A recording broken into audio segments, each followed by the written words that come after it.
It's okay. So, we communicate a lot of science, don't we? We love it. Look at all the awesome stuff that we're doing. All the people here have already talked about all the great stuff that we're doing out there. And we're going to hear more talks about all the great stuff that people are doing. And why do we do it? We love it. We want people to be as excited about science as we are.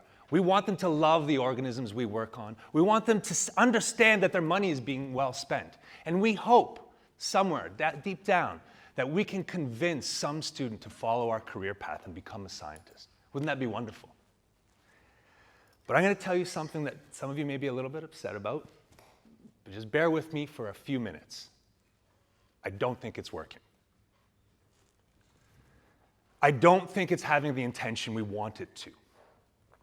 Because science communication now, as it stands, is largely telling people what we're doing.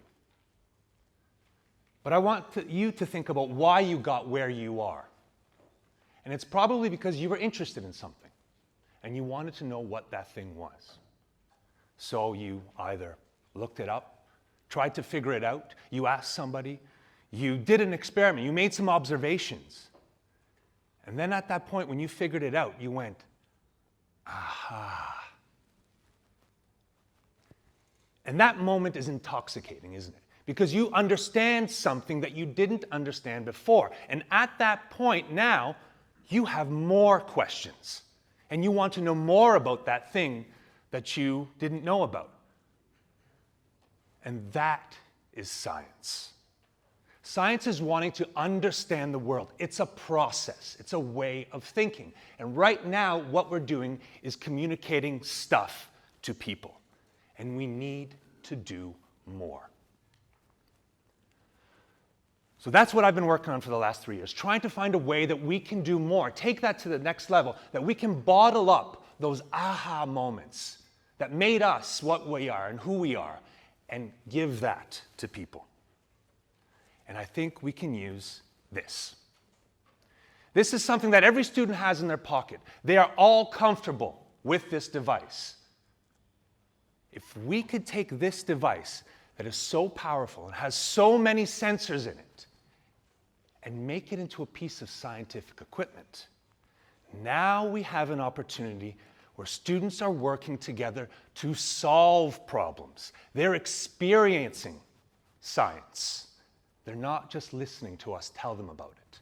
This is my classroom, and this is how my students interact in it. And they're playing with games and apps, and they're interacting with one another, and they're solving problems together. But it's not only that. The beauty of these mobile devices is that they collect data.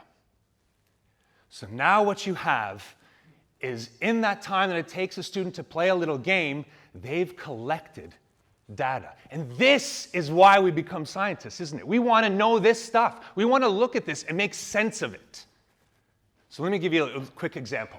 Here's a game that we created for Kate Umbers at Western Sydney University, a colleague and friend. And in this game, you are a predator, and you have to look around using the accelerometer in your phone, and you have to find different bugs, and you're eating them to survive as long as you can. Some of those bugs are camouflaged, other of them are poisonous. Okay? And now it's a little bit harder for you to find what you need. Then you may find another organism that does something kind of interesting and different. This dymatic display, this startle display. Now, why did that evolve? And how do animals respond to it? That's what Kate wanted to know. And that's one of the reasons we created this game. But now you can have students play this game, and they're the predator. They're experiencing what predators do. And they're looking for prey to survive as long as they can. And in 10 minutes, you can ask them to play this game 5 times. And then you get this. In 10 minutes. And I have a feeling each one of you are going through that graph right now trying to figure out what it means. So let's do it. And you guys will tell me what it means.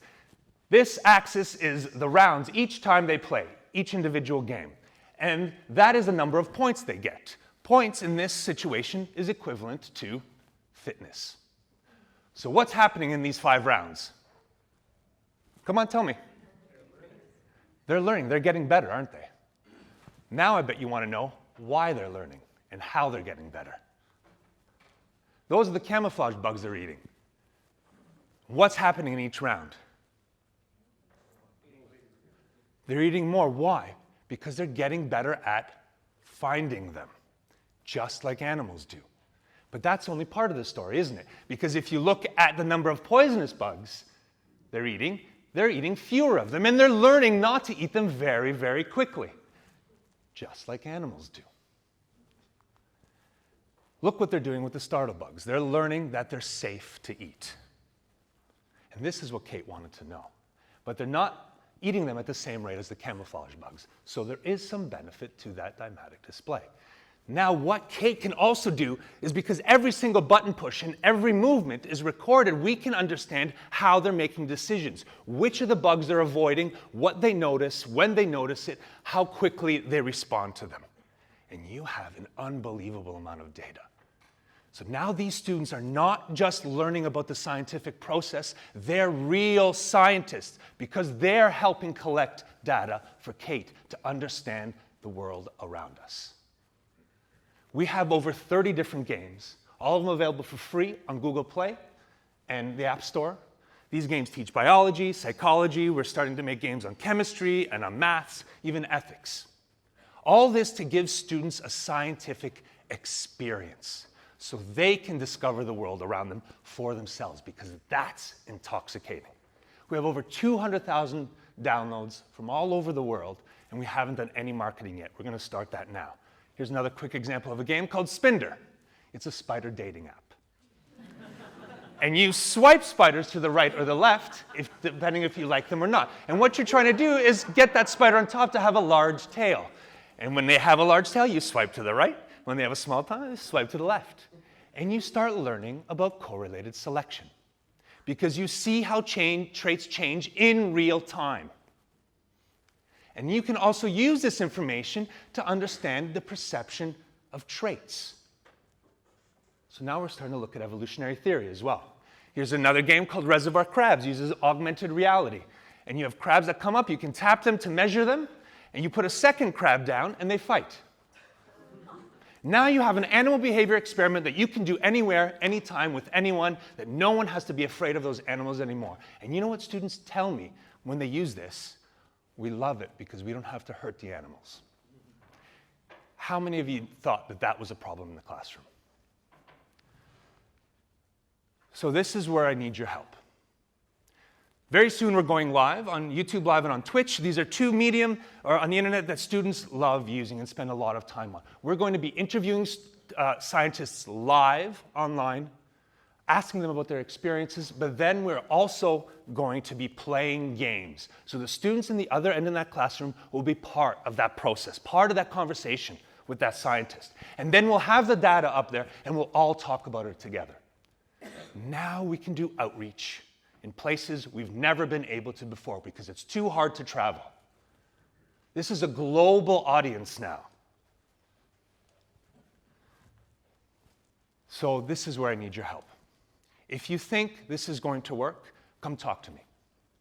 Subscribe to our channel, follow us, tell teachers, get on Twitter, on Facebook, on Instagram, whatever it is that you use, and tell people about what we're trying to do. Because the more users we get, the more games we can create, and the more things we can help people discover. And that's how we communicate science. And that's how we get people and governments understanding the importance of what we do. Because the next generation of people that are scientists, that think scientifically, like Eileen said, those are the people that are going to make the changes that we need in this world.